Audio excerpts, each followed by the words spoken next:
విశాఖలోని seven hills ఆసుపత్రిలో పనిచేస్తున్న కార్మికులను అక్రమంగా తొలగించారంటూ సిఐటియు ఆధ్వర్యంలో బాధితులు అక్కయ్యపాలెంలో ఉప కార్మిక శాఖ కార్యాలయం ముందు ధర్నాకు దిగారు. కాంట్రాక్టు గడువు పూర్తి కాకముందే వీరిని తొలగించడం కార్మిక చట్టాల ఉల్లంఘిస్తున్న కిందకు వస్తుందని యూనియన్ నాయకుడు వై రాజు ఆరోపించారు. 30 ఏళ్లుగా పనిచేస్తున్న వారికి ఇవ్వాల్సిన జీతభత్యాలు పెంపు, ఇంక్రిమెంట్లు భారంగా మారుతాయన్న ఉద్దేశంతో వదిలించుకోవాలని చూస్తున్నారని మండిపడ్డారు. యాజమాన్యం వీరిని తిరిగి పనుల్లోకి తీసుకోవాలంటే కార్మిక శాఖ జోక్యం చేసుకోవాలని డిమాండ్ చేశారు.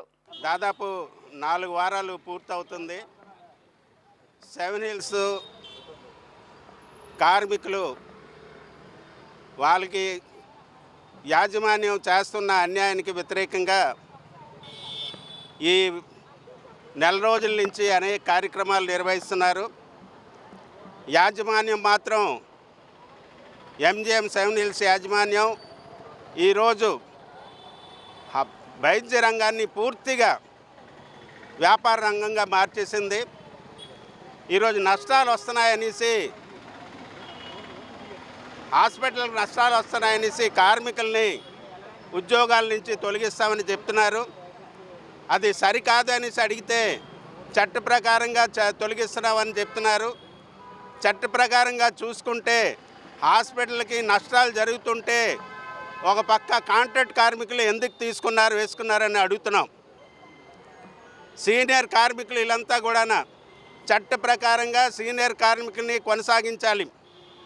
అలాంటిది ఇప్పుడు సంవత్సరం కూడా అవ్వలేదు, కాంట్రాక్ట్ కార్మికుల్ని కొనసాగించి వీళ్ళని తీసేస్తామన్నది ఎంజిఎం సెవెన్ హిల్స్ యాజమాన్యం యొక్క దుర్మార్గానికి నిదర్శనం. ఇన్ని జరుగుతున్నా సరే 30 సంవత్సరాలుగా ఈ కార్మికులు అనేక సేవలు చేసి హాస్పిటల్కి వచ్చిన రోగుల యొక్క మలమూత్రాలు శుభ్రం చేసి హాస్పిటల్ యొక్క వాతావరణాన్ని ఆరోగ్యవంతంగా ఉంచి మంచి లాభాలతో నడిపిన ఈ కార్మికులు ఈరోజు ఎంజిఎం సెవెన్ హిల్స్ యాజమాన్యానికి బరువయ్యారంటే వాళ్ళు ఎంత దుర్మార్గంగా ఉన్నారో మనం అర్థం చేసుకోవచ్చు. కేవలం వాళ్ళకి జీతభత్యాలు అలాగే సీనియారిటీ ప్రకారంగా ఇంక్రిమెంట్స్ ఇవ్వాలని అడిగినందుకు వీళ్ళకైతే అన్నీ ఇవ్వాల్సి ఉంటుంది. కాంట్రాక్ట్ కార్మికులకైతే అడ్డంగా దోచుకోవచ్చు అనే ఉద్దేశంతో కాంట్రాక్ట్ కార్మికులు పెట్టి వీళ్ళు ఒక హక్కులు రాయడానికి ఈరోజు యాజమాన్యం ఇటువంటి దుర్మార్గానికి పాల్పడుతుంది. ఈరోజు ఇంత పెద్ద హాస్పిటల్, దీంట్లో కనీసం 250 మంది కార్మికులు ఉండాలి. కేవలం హౌస్ కీపింగ్లోనే, ఇతర డిపార్ట్మెంట్ వాళ్ళు కాదు. హౌస్ కీపింగ్లో వార్డ్ బాయ్స్, ఆయాలు, స్వీపర్లు, మగ స్వీపర్లు, ఆడ స్వీపర్లు వీళ్ళంతా కూడా ఉండాలి.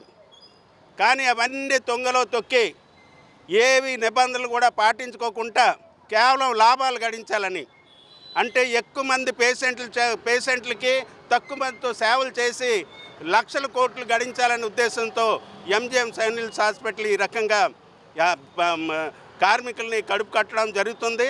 అయితే లేబర్ డిపార్ట్మెంట్ దగ్గర ఇప్పటికీ 4-5 సార్లు జాయింట్ మీటింగ్లు అయ్యాయి. ఎక్కడ కూడా ఏదో బేరమాడేసి మీకు సెటిల్ చేస్తామని చెప్తున్నారు తప్ప ఉద్యోగాలు కొనసాగిస్తామని చెప్పట్లేదు.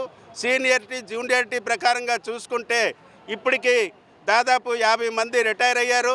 అలాగే 20 మంది కాంట్రాక్ట్ వర్కర్స్ వచ్చారు. 70 మంది ప్లేస్లోని 38 మందిని తీసేస్తామని అంటే అది సరైనది కాదు. యాజమాన్యం ఎప్పటికైనా సరే దీని మీద వెంటనే కార్మికుల్ని కొనసాగించాలి.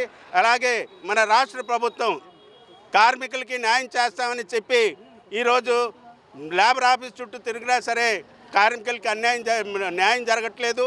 కాబట్టి ఇప్పటికైనా సరే యాజమాన్యం తన వైఖరి మార్చుకోవాలి. లేబర్ డిపార్ట్మెంటు కొద్దిగా గట్టిగా వాళ్ళ మీద కఠినంగా శిక్షించేటట్టు చర్య తీసుకోవాలనేసి సిఐటియుగా డిమాండ్ చేస్తున్నాం.